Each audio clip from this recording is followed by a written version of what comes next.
ओम शांति। 19 अक्टूबर 1981 की अव्यक्त मुरली। हेडिंग है हर ब्राह्मण चैतन्य तारामंडल का श्रृंगार। ज्ञान सूर्य, ज्ञान चंद्रमा अव्यक्त बाप दादा ज्ञान सितारों के प्रति बोले। आज ज्ञान सूर्य ज्ञान चंद्रमा अपने तारामंडल को देखने आए हैं। सितारों के बीच ज्ञान सूर्य ज्ञान चंद्रमा दोनों ही साथ में आए हैं। वैसे साकार सृष्टि में सूर्य चंद्रमा और साथ साथ में सितारे इकट्ठे नहीं होते हैं, लेकिन चैतन्य सितारे सूर्य और चांद के साथ हैं। यह सितारों का अलौकिक संगठन है। तो आज बाप दादा भिन्न भिन्न सितारों को देख रहे हैं। हर सितारे में अपनी अपनी विशेषता है। छोटे छोटे सितारे भी इस तारामंडल को बहुत अच्छा शोभनीक बना रहे हैं। बड़े तो बड़े हैं ही, लेकिन छोटों की चमक से संगठन की शोभा बढ़ रही है। बाप दादा यही बात देख देख हर्षित हो रहे हैं कि हर एक सितारा कितना आवश्यक है। छोटे से छोटा सितारा भी अति आवश्यक है, महत्वपूर्ण कार्य करने वाला है। तो आज बाप दादा हर एक के महत्व को देख रहे थे। जैसे हद के परिवार में माँ बाप हर बच्चे के गुणों की, कर्तव्यों की, चाल चलन की बातें करते हैं, वैसे बेहद के माँ बाप ज्ञान सूर्य और चंद्रमा बेहद के परिवार व सर्व सितारों की विशेषताओं की बातें कर रहे थे। ब्रह्मा बाप व चंद्रमा आज चारों ओर विश्व के कोने कोने में चमकते हुए अपने सितारों को देख देख खुशी में विशेष झूम रहे थे। ज्ञान सूर्य बाप को हर सितारे की आवश्यकता और विशेषता सुनाते हुए इतना हर्षित हो रहे थे कि बात मत पूछो। उस समय का चित्र बुद्धि योग की कैमरा से खींच सकते हो। साकार में जिन्होंने अनुभव किया वह तो अच्छी तरह से जान सकते हैं। चेहरा सामने आ गया ना? क्या दिखाई दे रहा है? इतना हर्षित हो रहे हैं जो नैनों में मोती चमक रहे हैं। आज जैसे जौहरी हर रत्न की महिमा कर रहे थे। आप समझते हो कि आप सबकी क्या महिमा की होगी? अपनी महानता की महिमा जानते हो? सभी की विशेष एक बात की विशेषता व महानता बहुत स्पष्ट है। जो कोई भी महारथी हो व प्यादा हो, छोटा सितारा हो व बड़ा सितारा हो, लेकिन बाप को जानने की विशेषता, बाप का बनने की विशेषता, यह तो सब में है ना। बाप को बड़े बड़े शास्त्रों की अथॉरिटी, धर्म की अथॉरिटी, विज्ञान की अथॉरिटी, राज्य की अथॉरिटी, बड़े बड़े विनाशी टाइटल्स की अथॉरिटीज उन्होंने नहीं जाना, लेकिन आप सबने जाना। वे अब तक आह्वान ही कर रहे हैं। शास्त्रवादी तो अभी हिसाब ही लगा रहे हैं। विज्ञानी अपनी इन्वेंशन में इतने लगे हुए हैं जो बाप की बातें सुनने और समझने की फुर्सत नहीं है, अपने ही कार्य में मगन हैं। राज्य की अथॉरिटीज अपने राज्य की कुर्सी को संभालने में बिजी हैं, फुर्सत ही नहीं है। धर्म नेताएं अपने धर्म को संभालने में बिजी हैं कि कहां हमारा धर्म प्रायः लोप न हो जाए। इसी हमारे में खूब बिजी हैं। लेकिन आप सब आह्वान के बदले मिलन मनाने वाले हो। यह विशेषता व महानता सभी की है।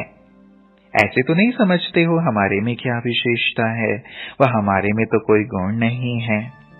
यह तो भक्तों के बोल हैं कि हमारे में कोई गुण नहीं। गुणों के सागर बाप के बच्चे बनना अर्थात गुणवान बनना। तो हर एक में किसी न किसी गुण की विशेषता है और बाप उसी विशेषता को देखते हैं। बाप जानते हैं जैसे राज्य परिवार के हर व्यक्ति में इतनी संपन्नता जरूर होती है जो वह भिखारी नहीं हो सकता, ऐसे गुणों के सागर बाप के बच्चे कोई भी गुण की विशेषता के बिना बच्चा कहला नहीं सकते। तो सभी गुणवान हो, महान हो, विशेष आत्माएं हो, चैतन्य तारामंडल का श्रृंगार हो। तो समझा आप सब कौन हो? निर्बल नहीं हो, बलवान हो, क्योंकि मास्टर सर्वशक्तिवान हो। ऐसा रूहानी नशा सदा रहता है। रूहानियत में अभिमान नहीं होता है, स्वमान होता है। स्वमान अर्थात स्व आत्मा का मान। स्वमान और अभिमान दोनों में अंतर है। तो सदा स्वमान की सीट पर स्थित रहो, अभिमान की सीट छोड़ दो। अभिमान की सीट ऊपर से बड़ी सजी सजाई है, देखने में आराम पसंद, दिल पसंद है, लेकिन अंदर कांटों की सीट है। यह अभिमान की सीट ऐसे ही समझो जैसे कहावत है, खाओ तो भी पछताओ और ना खाओ तो भी पछताओ। एक दो को देख सोचते हैं कि हम भी टेस्ट कर लें, फलाने फलाने ने अनुभव किया, हम भी क्यों नहीं करें। तो छोड़ भी नहीं सकते और जब बैठते हैं तो कांटे तो लगने ही हैं।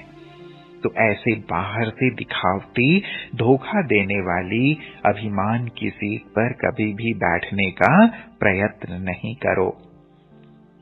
स्वमान की सीट पर सदा सुखी, सदा श्रेष्ठ, सदा सर्व प्राप्ति स्वरूप का अनुभव करो। अपनी विशेषता बाप को जानने और मिलन मनाने की, इसी को स्मृति में रख सदा हर्षित रहो। जैसे सुनाया कि चंद्रमा सितारों को देख हर्षित हो रहे थे, ऐसे फॉलो फादर। फिर प्यारे बाबा ने दादी जी से कहा, आपने भी सबकी विशेषता ये देखी ना, चक्कर में क्या देखा? छोटों की भी विशेषता, बड़े की भी विशेषता देखी ना। तो विशेषता वर्णन करने में, सुनने में कितना सब हर्षित होते हैं। सब हर्षित होकर सुन रहे थे ना। दादी जी ने अंबाला और फिरोजाबाद मेले का समाचार क्लास में सुनाया था। ऐसे ही सदा सभी विशेषता का ही वर्णन करें तो क्या हो जाएगा?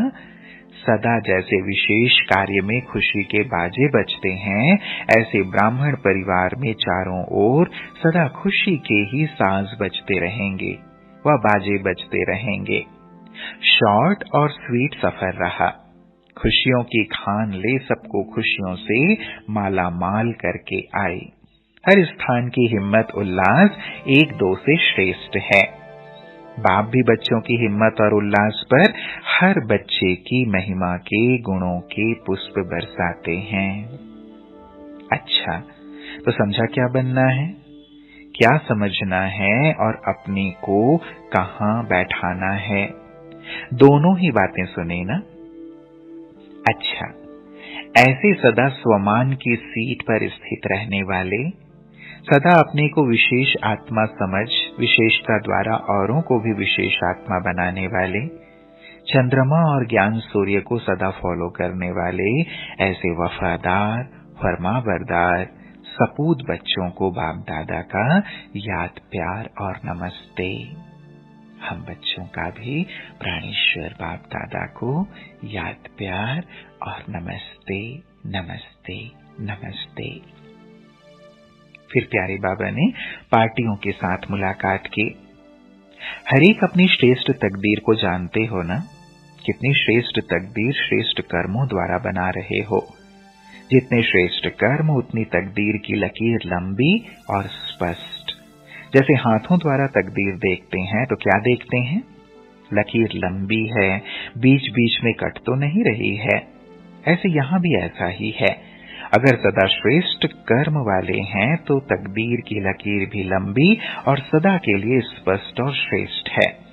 अगर कभी कभी श्रेष्ठ, कभी साधारण, तो लकीर में भी बीच बीच में कट होता रहेगा, अविनाशी नहीं होगा। कभी रुकेंगे, कभी आगे चलेंगे। इसीलिए सदा श्रेष्ठ कर्मधारी। बाप ने तकदीर बनाने का साधन दे ही दिया है, श्रेष्ठ कर्म। कितना सहज है तकदीर बनाना। श्रेष्ठ कर्म करो और पद्मा पदम भाग्यशाली की तकदीर प्राप्त करो। श्रेष्ठ कर्म का आधार है श्रेष्ठ स्मृति। श्रेष्ठ से श्रेष्ठ बाप की स्मृति में रहना अर्थात श्रेष्ठ कर्म होना, ऐसे तकदीरवान होना। तकदीरवान तो सभी हैं, लेकिन श्रेष्ठ है या साधारण, इसमें नंबर है। तो सदा के तकदीर की लकीर खींच ली है या छोटी सी खींच ली है? लंबी है ना, अविनाशी है ना, बीच बीच में खत्म होने वाली नहीं, सदा चलने वाली। ऐसे तकदीरवान, अब के भी तकदीरवान और अनेक जन्मों के भी तकदीरवान। फिर बाबा ने दूसरी पार्टी से मुलाकात की। सभी अपने को इस ड्रामा के अंदर बाप के साथ स्नेही और सहयोगी आत्माएं हैं ऐसा समझकर चलते हो। हम आत्माओं को इतना श्रेष्ठ भाग्य मिला है, यह ऑक्यूपेशन सदा याद रहता है। जैसे लौकिक ऑक्यूपेशन वाली आत्मा के साथ भी कार्य करने वाले को कितना ऊंचा समझते हैं, लेकिन आपका पाठ, आपका कार्य स्वयं बाप के साथ है, तो कितना श्रेष्ठ पाठ हो गया, ऐसे समझते हो। पहले तो सिर्फ पुकारते थे कि थोड़ी घड़ी के लिए दर्शन मिल जाए, यही इच्छा रखते थे ना। अधिकारी बनने की इच्छा व संकल्प तो सोच भी नहीं सकते थे, असंभव समझते थे। लेकिन अभी जो असंभव बात थी वह संभव और साकार हो गई। तो यह स्मृति रहती है, सदा रहती है व कभी कभी।